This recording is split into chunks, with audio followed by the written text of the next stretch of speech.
नमस्कार भक्तों, आज हम एक आदर्श गांव की आदर्श दीपावली कथा सुनेंगे। इस गांव का सिर्फ नाम ही आदर्श नहीं है, वास्तव में ये एक आदर्श गांव है।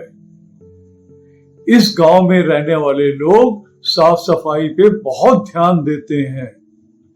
सड़क पर कोई व्यक्ति थूक भी नहीं सकता है। अगर किसी को थूकता भी देखते हैं तो गांव वाले उस व्यक्ति को गांव से बाहर निकाल देते हैं। इस गांव में रहने वाले हर किसान ने अपनी फसल बीमा कराया हुआ है। बच्चों के एजुकेशन का भी बीमा कराया हुआ है और अपने इलाज का भी बीमा कराया हुआ है। इसलिए गांव वाले बहुत ही खुशहाल हैं। बहुत छोटा सा गांव है, बस मुश्किल से 150 घर ही है। इस गांव की विशेषता ये है कि ये अयोध्या जी के नजदीक बसा हुआ है और पूरे देश विदेश से यात्री जो भगवान राम के दर्शन करने आते हैं अयोध्या जी में, वो इस गांव का दर्शन जरूर करते हैं, क्योंकि इस गांव में एक बहुत बड़ा महल है और दिवाली के दिन इस महल को इतना रोशनी से सजाया जाता है और इतनी अच्छी आतिशबाजी होती है कि लोगों का कहना है कि शायद किसी शहर या पूरे देश में इतनी अच्छी आतिशबाजी और इतनी अच्छी रोशनी नहीं होती है। इसलिए दीपावली के 1 महीने तक यात्रियों का यहाँ पे भीड़ लगी रहती है। लाखों व्यक्ति आते हैं और रोशनी और आतिशबाजी का मजा लेते हैं। आज धनतेरस है। हमेशा की तरह बहुत यात्री आए हुए हैं, उनके साथ गाइड भी है और आकर जैसे ही देखते हैं कि इतनी सुंदर रोशनी, आंखें चकाचौंध। गाइड बताते हैं कि इस रोशनी का बहुत ही पुराना इतिहास है। लगभग 50 साल तक ये महल अंधेरे में डूबा रहा था, कोई रोशनी नहीं। 150 घर, सब पूरा गांव रोशनी से जगमगा रहा है, लेकिन इस महल में अंधेरा। इस महल के सामने जो थोड़ा सा दूर आपको खंडर दिखाई देता है, एक दिन वहां से एक दिया रोशनी का इस महल में आता है और इस महल में को चकाचौंध रोशनी से कर देता है।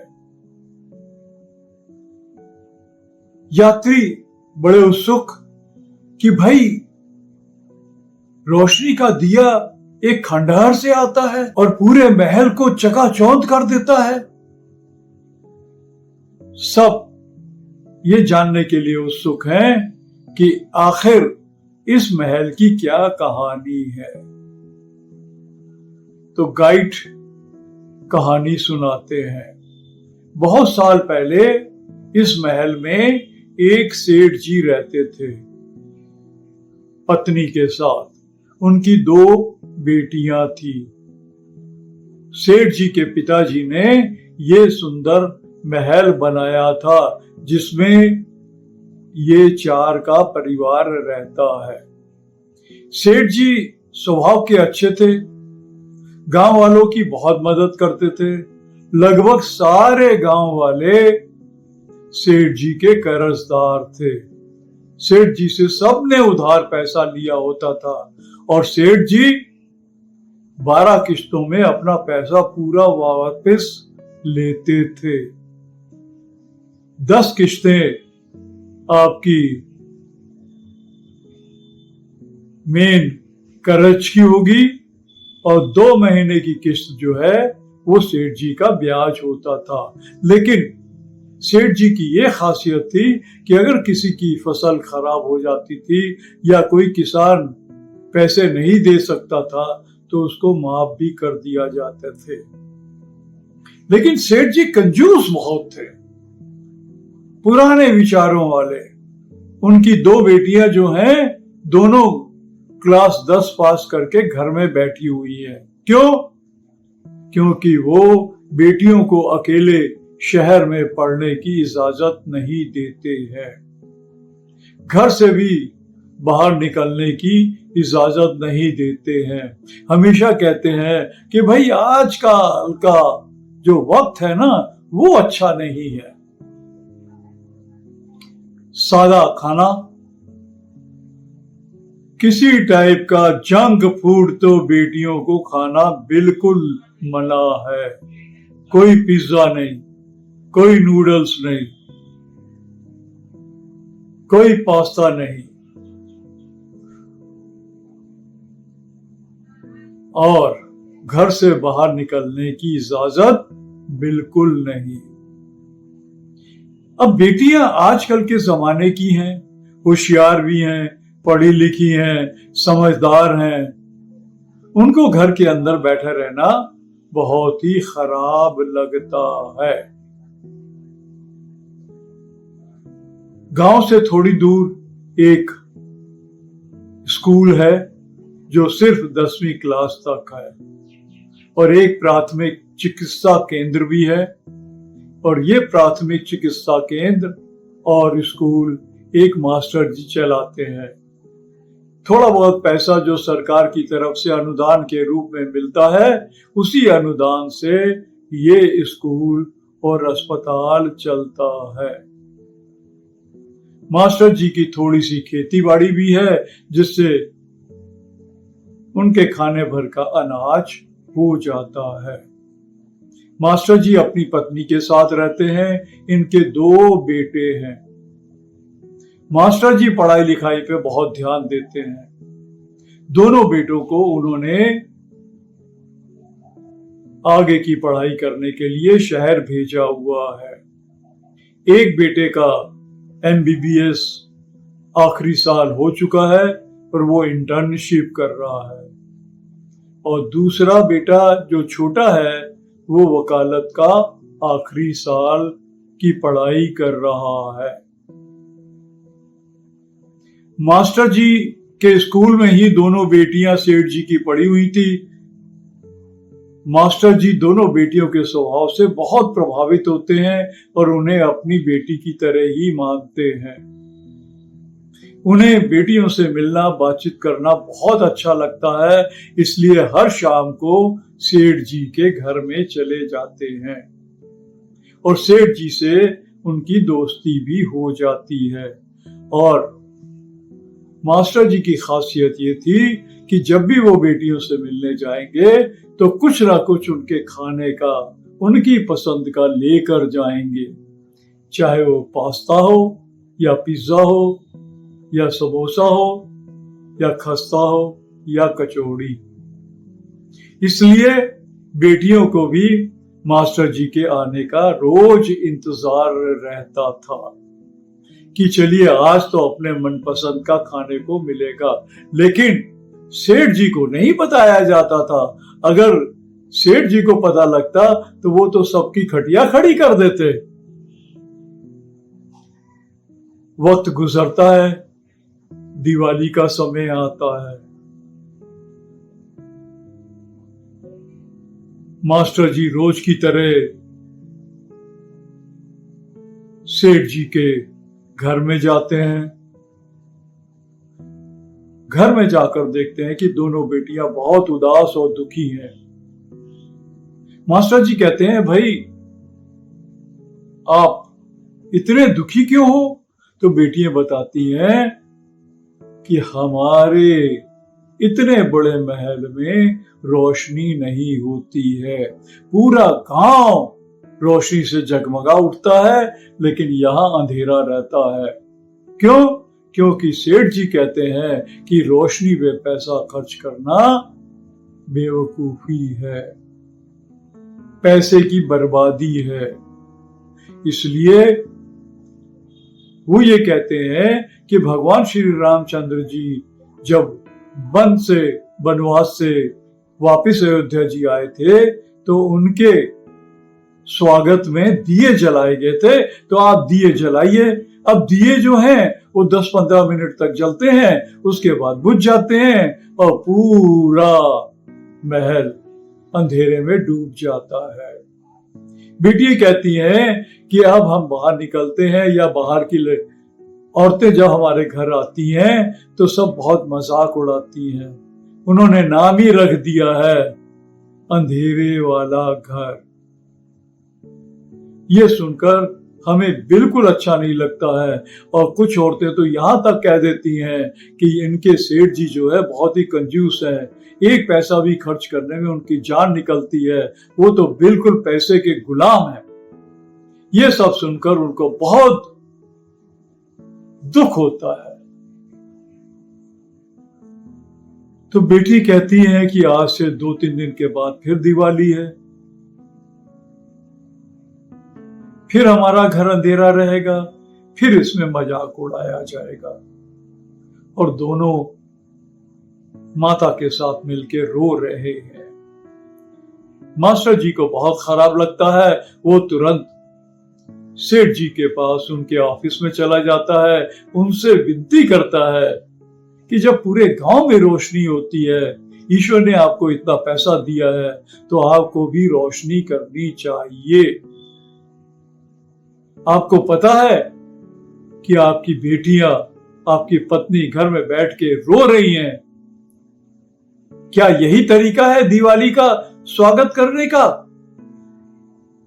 खर्चा करिए, रोशनी करिए, जो दुनिया देखे। लेकिन सेठ जी टस से मस नहीं। मैं ये फालतू की बातों पे विश्वास नहीं करता, एक पैसा भी खर्च नहीं करूंगा। मास्टर जी कहते हैं कम से कम अपनी बेटियों का तो ख्याल रखो, वो रो रही हैं, क्या उनको रोता हुआ देखकर आपको अच्छा लगता है? सेठ जी कहते हैं तुम्हें खराब लगता है ना, तो जाओ तुम अपने पैसा खर्च करके इस महल के में रोशनी कर दो। बहुत समझाने के बाद भी मास्टर जी असफल होते हैं और निराश होकर वापिस आते हैं, अपने घर चले जाते हैं। बहुत परेशान हैं, सोच रहे हैं क्या करें। सेठ जी के पास तो 3-4 कारें भी हैं, इतना बड़ा घर है, काम करने के लिए बहुत सहायक भी हैं। लेकिन मास्टर जी थोड़ी सी पूंजी में अपना गुजारा करते हैं, अपने बच्चों को पढ़ाई में लगाए रखते हैं, इसलिए उनके पास तो साइकिल है। पूरे गांव में सिर्फ मास्टर जी के पास एक साइकिल, बाकी सबके पास स्कूटर। तो सेठ जी अक्सर कहा करते थे कि भाई एक स्कूटर तो ले लो। तो मास्टर जी कहते थे कि पिछले कई सालों से थोड़ा थोड़ा पैसा इकट्ठा करके मैं जमा कर रहा हूं और भगवान की कृपा हुई, थोड़ी सी कमी है तो अगले साल मैं स्कूटर अपने पैसों से लूंगा, क्योंकि मुझे कर्जा लेना बिल्कुल ही पसंद नहीं है। लेकिन आज मास्टर जी बहुत दुखी हैं। उन्होंने अपनी बेटियों को अपनी मां के साथ बैठकर रोते हुए देखा था, जो सीन वो भूल नहीं पा रहे हैं। अपनी पत्नी से सलाह करते हैं और इतने साल की जितनी उनकी बचत थी सब उठाकर जेब में रखकर चल पड़ते हैं। एक बहुत बड़ी इलेक्ट्रिक शॉप में जाते हैं और उसे कहते हैं कि तुम्हारे पास जितनी रोशनी की व्यवस्था है सब की सब इस महल को सजाने में कर दो, लेकिन मेरे पास इतने ही पैसे हैं, खर्चा मैं सिर्फ इतना ही करूंगा। और इसके साथ आपको वहां पर आतिशबाजी भी करनी होगी। कल धनतेरस का दिन है और कल पूरा महल जगमगा उठना चाहिए। दूसरे दिन मास्टर जी के दोनों बेटे भी शहर से आ जाते हैं और सब मिलकर सेठ जी के घर में जाकर आतिशबाजी का मजा लेते हैं, रोशनी देखते हैं, मनपसंद का खाना रखते हैं और खाते हैं और बहुत खुश होते हैं। तभी सेठ जी अपने काम से अपने घर पर आते हैं। वो अपना घर देख के दंग रह जाते हैं। अरे, उन्हें नहीं मालूम था कि उनके पिताजी के द्वारा बनाया गया महल इतना सुंदर है, रोशनी में जगमगा उठा। अंदर घुसते हैं तो देखते हैं कि जिंदगी में पहली बार उन्होंने अपनी पत्नी को इतना खुश देखा।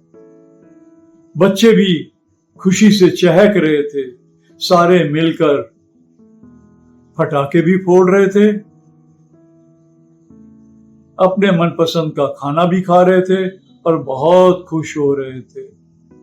तो सेठ जी ने कहा कि हमें इनकी खुशी में खलल नहीं पहुंचाना चाहिए, तो चलिए मैं भी इनके साथ मिलकर एक दिन की खुशी तो मना लूं। तो सेठ जी भी लग जाते हैं।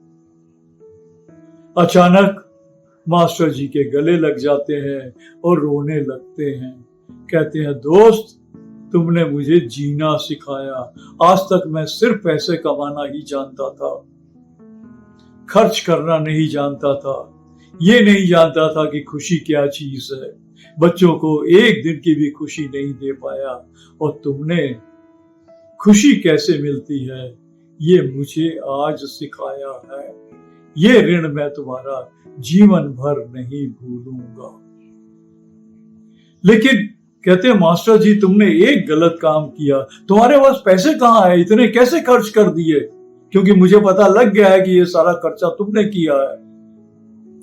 तुरंत सेठ जी को याद आ जाता है कि मास्टर जी अपने स्कूटर के लिए पैसे जमा कर रहे थे कई सालों से।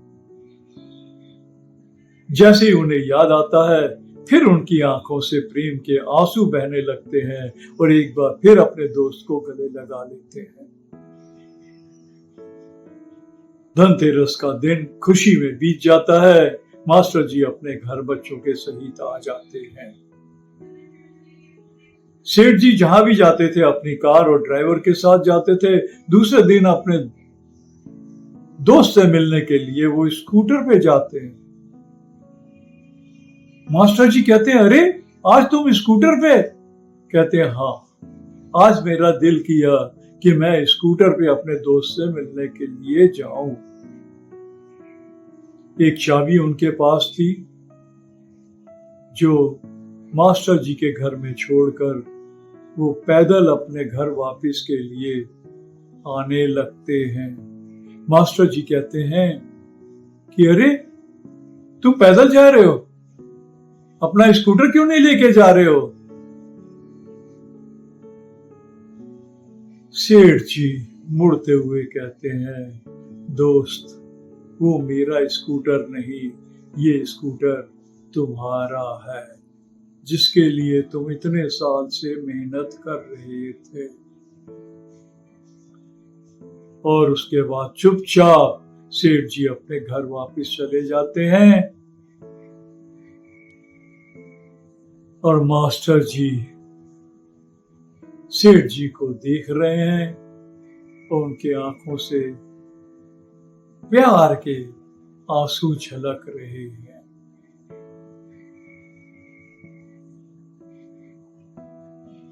तो गाइड लोग बताते हैं कि यात्रियों, उस दिन के बाद प्रथा हो गई कि सेठ जी दिवाली के दिन इस गांव को बहुत बड़ी पार्टी दिया करते थे। अपने घर को रोशनी से जगमगा देते थे, खूब आतिशबाजी होती थी और पूरा गांव खुशी मनाता था। कुछ समय बीता, मास्टर जी के दोनों लड़के अपनी पढ़ाई खत्म करके गांव वापस आ जाते हैं। एक दिन सेठ जी फिर मास्टर जी के पास आते हैं और कहते हैं कि मेरी दोनों बेटियां इतनी पढ़ी लिखी तो नहीं है जितनी पढ़े लिखे तुम्हारे बेटे हैं। क्या तुम अपने बेटों की शादी मेरी बेटी से करोगे? दोनों बेटों की दोनों बेटियों के साथ शादी हो जाती है। सेठ जी कहते हैं मेरी अब तबीयत भी ठीक नहीं रहती है, इसलिए मैं चाहता हूं कि मेरा काम भी तुम्हारा एक बेटा सीख ले। सेठ जी ने अपनी पूरी प्रॉपर्टी, महल दोनों बेटी और दामाद के नाम पर कर दी। विधि का विधान देखिए, एक साल के अंदर दूसरी दिवाली आने से पहले सेठ जी, उनकी पत्नी, मास्टर जी, उनकी पत्नी स्वर्ग लोक पधार जाते हैं। दोनों बच्चे, दोनों बेटे अब सेठ जी के घर में शिफ्ट कर जाते हैं और अपना जीवन गांव की सेवा में लगाते हैं। और उन्होंने वो प्रथा कायम रखी कि दिवाली के दिन पूरे गांव वालों को पार्टी दी जाएगी और महल के बाहर बहुत बड़ी रोशनी और आतिशबाजी होगी। दोनों बेटों ने अपने माता पिता की याद में एक बहुत बड़ा हॉल बनाया। इस हॉल की खासियत ये थी कि लोअर ग्राउंड फ्लोर पे सारे गांव वाले अपने बच्चों की शादी करते थे। ये एक सिस्टम बन गया था कि शादी उसी हॉल में होगी। और अपर ग्राउंड फ्लोर, जिसको कि एक बहुत बड़ा हॉल के रूप में रखा गया था, वहां पे साधु संत हर धर्म के लोग आते हैं और अपने अपने धर्म के अनुसार पूजा करते हैं। कोई भेदभाव नहीं है। 4 दिशाओं में 4 दरवाजे हैं। सीढ़ियों से सीधा आप अपर ग्राउंड फ्लोर पे पहुंच जाते हैं, क्योंकि आप किसी भी रास्ते से आइए, मंजिल हमेशा एक होती है। तो गाइड लोग बताते हैं कि हर दिवाली यहाँ पर गांव वाले बहुत बड़ा जश्न मनाते हैं और प्रतिज्ञा करते हैं। प्रतिज्ञा क्या करते हैं कि हम अपने गांव को बहुत साफ रखेंगे, हम कभी कर्जा नहीं लेंगे, हम बहुत प्यार से रहेंगे और सच्चे मन से सबकी इज्जत करेंगे। तो भक्तों, ये एक आदर्श गांव की आदर्श दीपावली के नाम से प्रसिद्ध हो गई।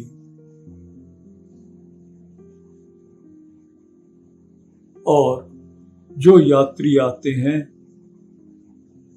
उनसे भी निवेदन किया जाता है कि आप सब प्रतिज्ञा करें यहाँ पर आकर। क्या प्रतिज्ञा? कि अगर आप भी चाहते हैं कि आपका देश, आपका शहर, आपका गांव खुशहाल रहे, तो उसके लिए सबसे जरूरी है कि आप स्वयं को सुधारें। हम दूसरे को सुधारने लगते हैं, ये भूल जाते हैं कि अगर हम स्वयं को सुधारेंगे तो पूरा देश, समाज अपने आप सुधर जाएगा। झूठ, फरेब, चोरी, ठगेबाजी से दूर रहेंगे। कभी पान, गुटखा, शराब का सेवन नहीं करेंगे। और सब में स्वयं को देखेंगे। जब आप स्वयं को सब में देखेंगे तो सबसे एक रस रहेंगे, सबसे सच्चा प्यार करेंगे और तब आपको महसूस होगा कि हमें सच्ची खुशी दूसरों को सच्ची खुशी देने में मिलती है। मास्टर जी ने सच्ची खुशी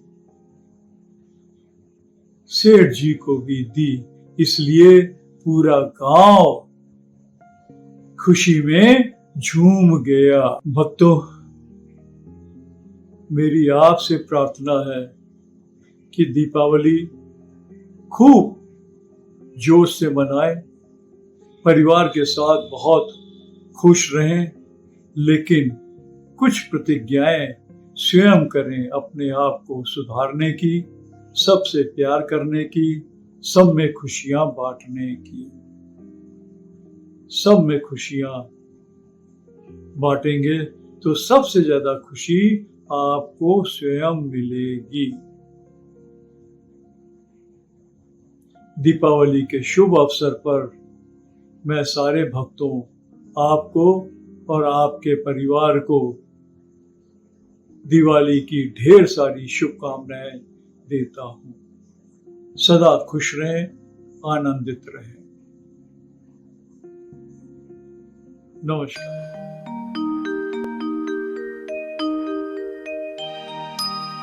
नमस्तेस्तु महालक्ष्मी श्रीपीठे सुरपूजिते शंखचक्र गदाहस्ते महालक्ष्मी नमोस्तुते। नमस्ते गरुडारूढे कोलासुरभयंकरी सर्वपापहरे देवी महालक्ष्मी नमोस्तुते। नमोस्तुते नमोस्तुते। मंगलमयी रैन है, मांगना माँ सुख चैन है, दरस के भूखे नैन है, मेरे घर आओ लक्ष्मी माँ। श्रद्धा के हैं दीप जले, तारे हैं तुमने बुरे भले, मुझको लगाने को गले, मेरे घर आओ लक्ष्मी माँ। तुम पे मुझे विश्वास है, तुमसे ही तो आस है, तेरे दर्शन की प्यास है, मेरे घर आओ लक्ष्मी माँ। मन में करुणा भर के ही, दया की बारिश करके ही, आज उलूक पे चढ़ के ही, मेरे घर आओ लक्ष्मी माँ। ओ लक्ष्मी माँ।